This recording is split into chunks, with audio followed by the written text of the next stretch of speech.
All right, so get this.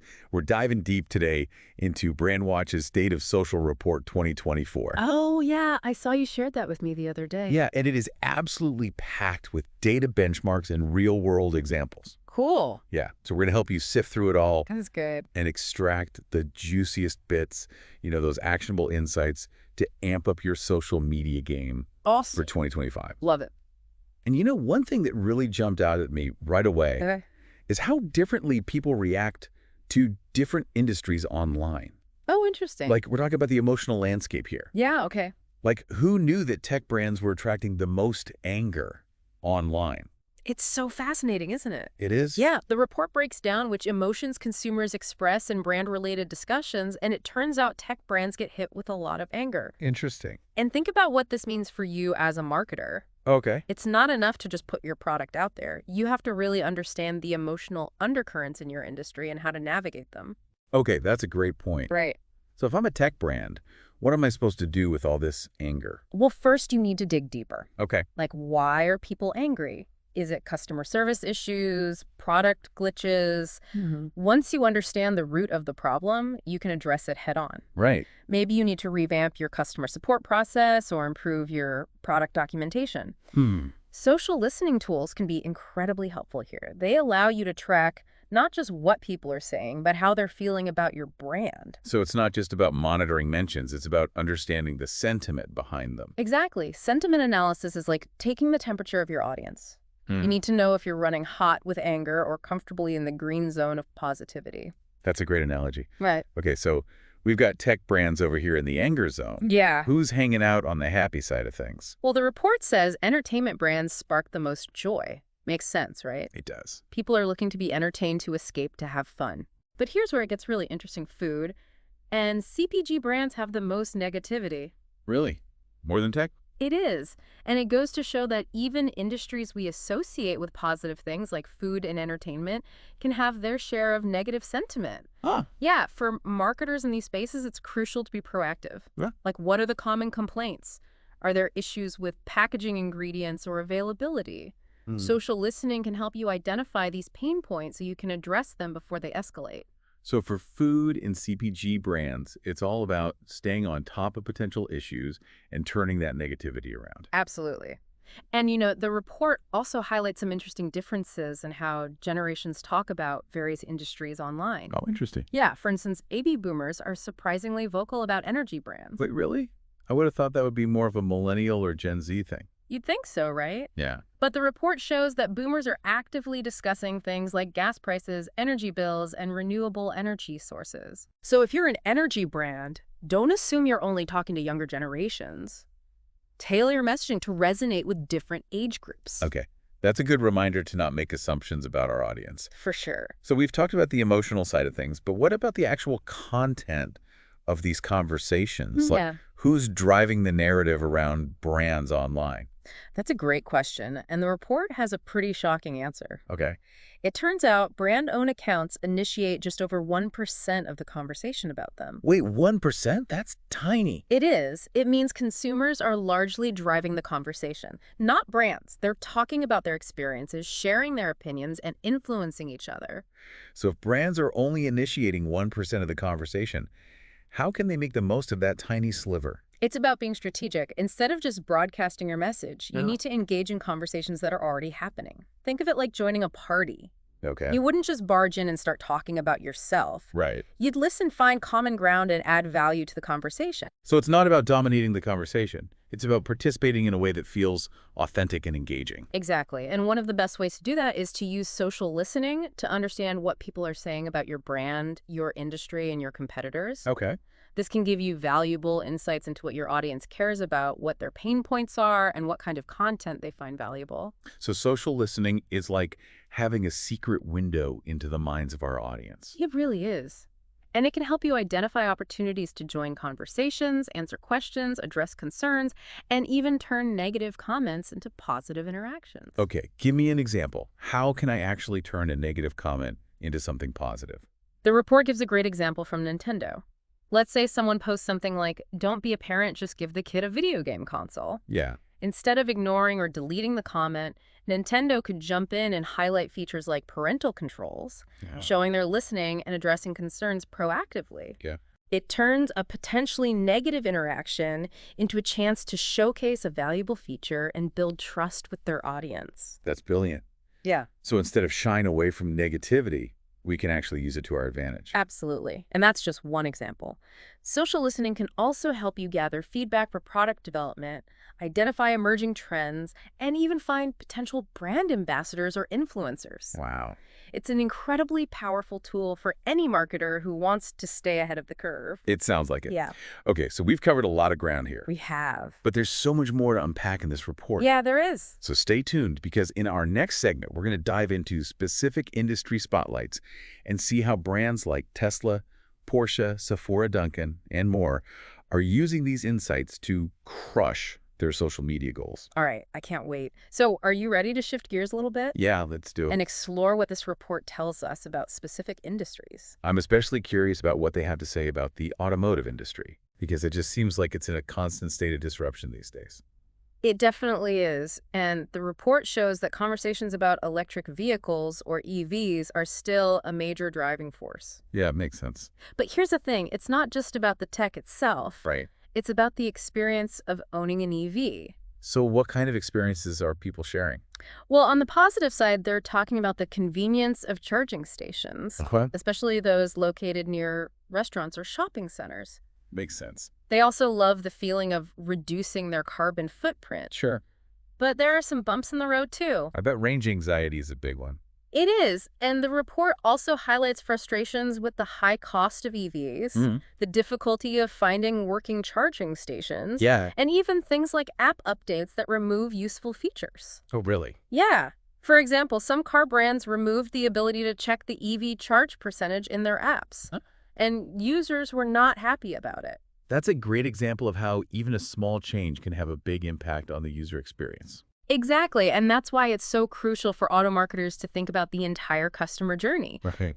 Address those concerns about charging infrastructure, range, and cost. Right. Highlight the positive aspects of EV ownership, but also be transparent about the challenges. Okay. And when it comes to those app updates, Yeah. make sure they're actually improving the user experience, not making it worse. Don't just sell the whole EV lifestyle. Yeah, exactly. Okay, that makes sense. Yeah, Now, what about the consumer tech world? okay. What's got people buzzing? Well, the report found that play-to-earn gaming is exploding. Oh, wow. We're talking about Web3 decentralized gaming platforms where players can truly own their in-game items and even earn cryptocurrency. Wow, that's a game changer. I can see why gamers are excited about this. Yeah, it's a whole new level of engagement. Yeah. But on the flip side, the report also found that a lot of consumer tech conversations are about negative experiences. Go. App crashes, Yeah. device connectivity issues, poor customer support. These are all common complaints.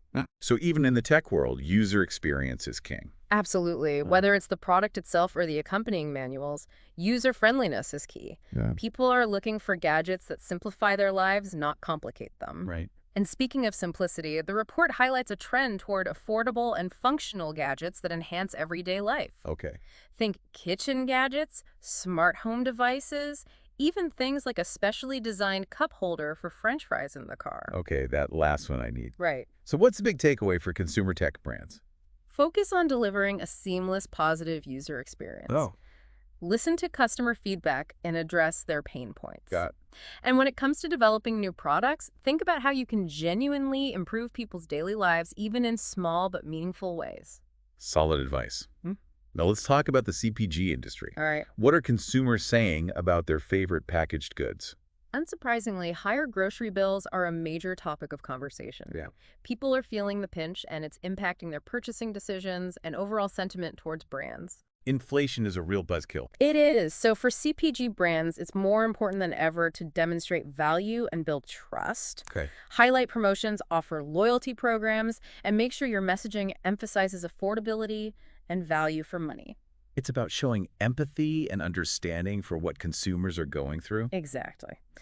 Now, on a more positive note, the report also found that consumers are really interested in brand collaborations and limited edition products. Oh, yeah. This is a great opportunity for CPG brands to create buzz and excitement. Well, I love a good limited edition anything. Right. That makes you feel like you're getting something special. It taps into that desire for exclusivity and novelty. Yeah. The report highlighted successful collaborations like a limited edition bubblegum with a South Korean singer Interesting. and a special edition snack partnership. Okay, cool. These kinds of collaborations can help brands reach new audiences and generate excitement. It's a win-win for everyone involved. The report also mentioned customer experience in the CPG space, right? Yeah. What did they find? It seems like there's room for improvement.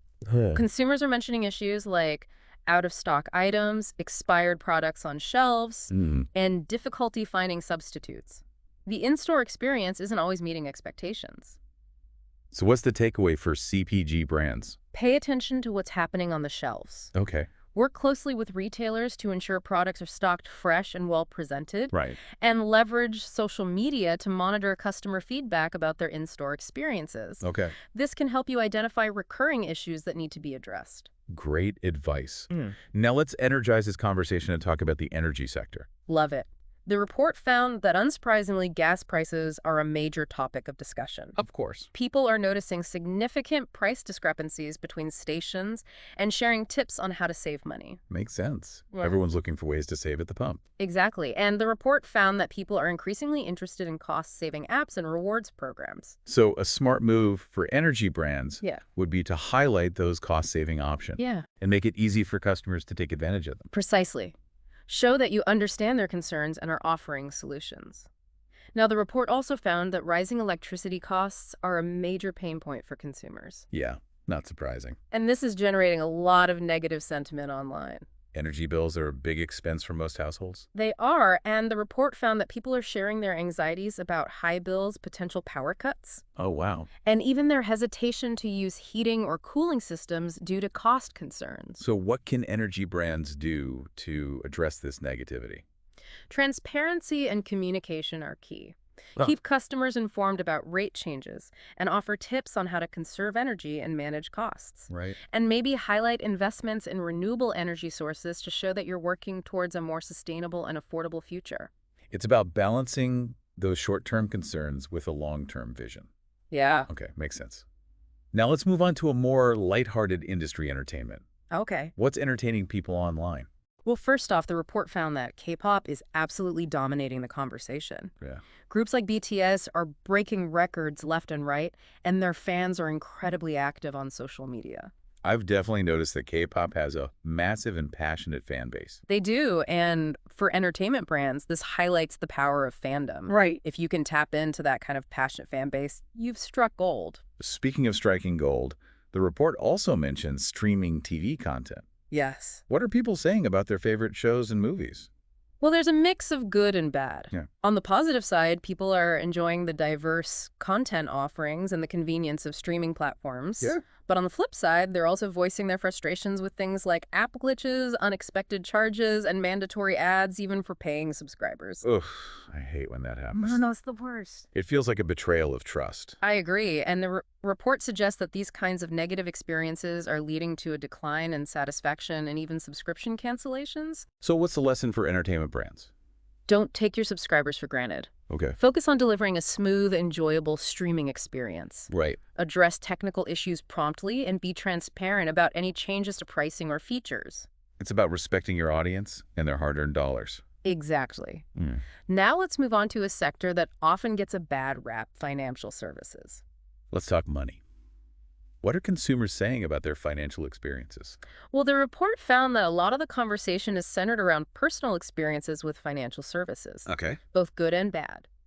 On the positive side, people are praising apps that are quick, reliable, and easy to use. Those are definitely the key features I look for in a financial app. Right. But then there's the negative side. Okay. People are reporting issues like transaction errors, problems with adding or verifying payment details, and a general lack of trust in online payment platforms. So security and reliability are paramount for financial brands. Absolutely. If people don't feel confident about the security of their transactions, they'll take their business elsewhere. Makes sense.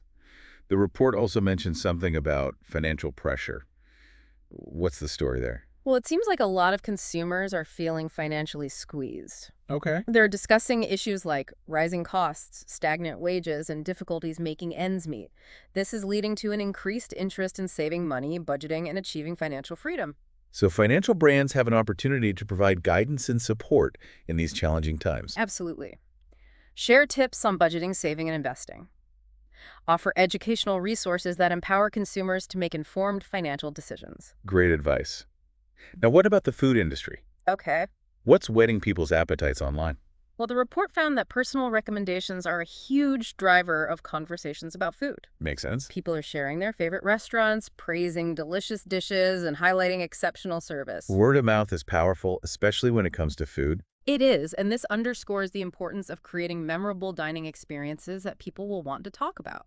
The report also mentioned something about trying new things. Tell me more.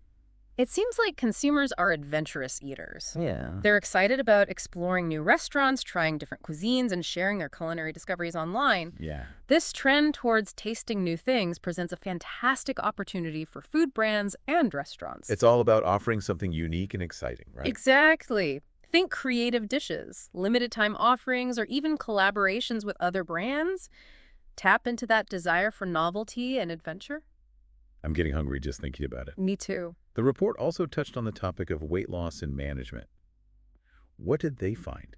Well, it seems like people are increasingly conscious of their health and wellness. They're discussing their weight loss journeys, sharing tips and tricks, and exploring different approaches to healthy eating. So food brands can play a role in supporting those health goals, right? Yeah, absolutely. Highlight healthy ingredients, offer portion-controlled options, and maybe even partner with nutritionists or fitness experts to provide valuable content. Great ideas. Now on to our final industry spotlight, retail. All right. What are shoppers buzzing about? Well, the report found that consumers are laser-focused on prices. Okay. They're constantly comparing prices across different retailers, sharing deals, and calling out any discrepancies or misleading discounts. We are living in the age of the savvy shopper. We are. And for retailers, this means transparency is more important than ever. Clearly communicate pricing, avoid hidden fees, and honor advertised discounts. Honesty is always the best policy, especially when it comes to money. I agree. The report also found that customer service is a make-or-break factor for shoppers. What kind of customer service experiences are people talking about? Both good and bad. On the positive side, they're praising helpful staff-efficient service and hassle-free returns. But on the negative side, they're complaining about long wait times, rude employees, and problems with online orders. So investing in good customer service is a must for any retailer who wants to thrive. Absolutely. Train your staff to be friendly, helpful, and knowledgeable. Make the returns process easy and painless, and ensure a smooth and efficient online shopping experience. It's about making the customer feel valued and appreciated. Exactly. And you know what's interesting is that a lot of these insights we're seeing across industries point to a larger trend. It seems like no matter what industry we're talking about, it all comes back to the customer experience. You hit the nail on the head. The report highlighted a recurring theme. Consumers are craving experiences both online and offline, and these experiences are shaping their perceptions of brands and ultimately driving their purchasing decisions. So how can brands create those wow moments that translate to positive social buzz and brand loyalty? What are some concrete examples from the report? There are some really inspiring examples in the report, actually. Well, Let's take Porsche and Bugatti in the automotive industry. They're not just selling cars, they're selling a sense of exclusivity and luxury. They do this through exclusive events, collaborations with celebrities, and behind-the-scenes content that showcases their craftsmanship and heritage. it's about giving people a glimpse into a world they aspire to be a part of, right? Making them feel like they're in the driver's seat of something extraordinary. Precisely. And it's not just limited to luxury brand. Think about Sephora in the CPG world. Okay. They're creating a community around beauty enthusiasts through makeup tutorials, product launches, and interactive events like Sephoria. Oh, yeah. They're giving people a chance to experience their products firsthand and connect with others who share their passion. It's smart they're turning a simple shopping trip into a memorable experience. And in the food industry, restaurants are killing it with those Instagrammable moments. Oh, yeah, for sure. They're creating visually stunning dishes, unique ambiance, and exceptional service because they know people want to share their experiences online. Right. It's like they're giving people a story to tell, a reason to rave about their experience to their friends and followers. Exactly. So the takeaway for brands across all industries is this: don't just sell products or services, sell experiences. Think about how you can engage your audience on an emotional level, create a sense of community, and give them something to talk about. That's such a powerful message. Experiences are what make us human, what connect us to each other and to the brands we love. Couldn't agree more. So as you're planning your social media strategies and marketing campaigns, ask yourself this: what kind of experience are you creating for your audience? That's the question to ponder as we wrap up this deep dive into the state of social media in 2025. Yeah, great question. If you want to explore more industry-specific insights and brand examples, we've got links to the full report and other resources in the show notes. Awesome. Thanks for having me. Of course, thanks for joining us.